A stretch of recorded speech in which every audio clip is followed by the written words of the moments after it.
The aircraft you see in these photographs is a Soviet-made MiG-21 fighter aircraft that once belonged to the Iraqi Air Force. But this is no ordinary aircraft. This MiG-21 was hijacked in an espionage operation that changed the course of history.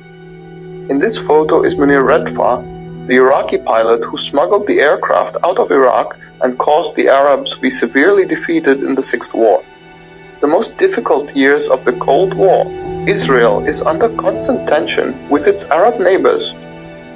In 1963, Isa Weizman, commander of the Israeli Air Force, whispered to Meir Amit, head of the Mossad, "If you can get me a MiG-21, you will have done a great job." The MiG-21, the most advanced Soviet fighter aircraft, was an enigmatic killing machine and the backbone of the air forces of Israel's three sworn enemies, Egypt, Iraq and Syria.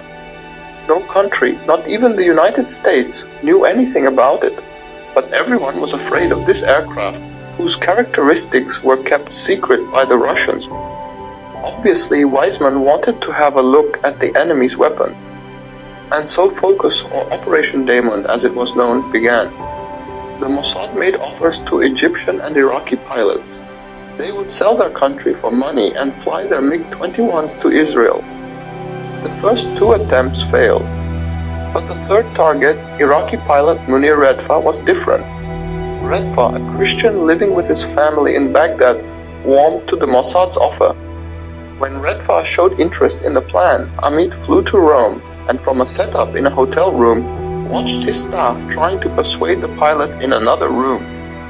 Redfa accepted the offer in exchange for $1 million and the removal of his family from Iraq.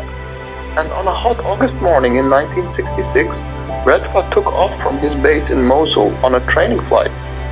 But this was no ordinary flight. When he met Israeli jets over the Mediterranean, there was no turning back. Redfa and his family were brought to Israel. The MiG-21, in a move that stunned the world, was sent to the United States. The Soviets' greatest secret was now in the hands of the West. Operation Diamond was much more than just the hijacking of an aeroplane. In the 1967 war that broke out a little later, Israel was to destroy the Syrian and Egyptian MiGs. Today, that legendary aircraft is on display at the Israel Air Force Museum. Munir Redfa was a hero to some and a traitor who sold out his country to others. If you want videos in this style, including how MiG-15 and MiG-25 were hijacked, we are waiting for you in the comments.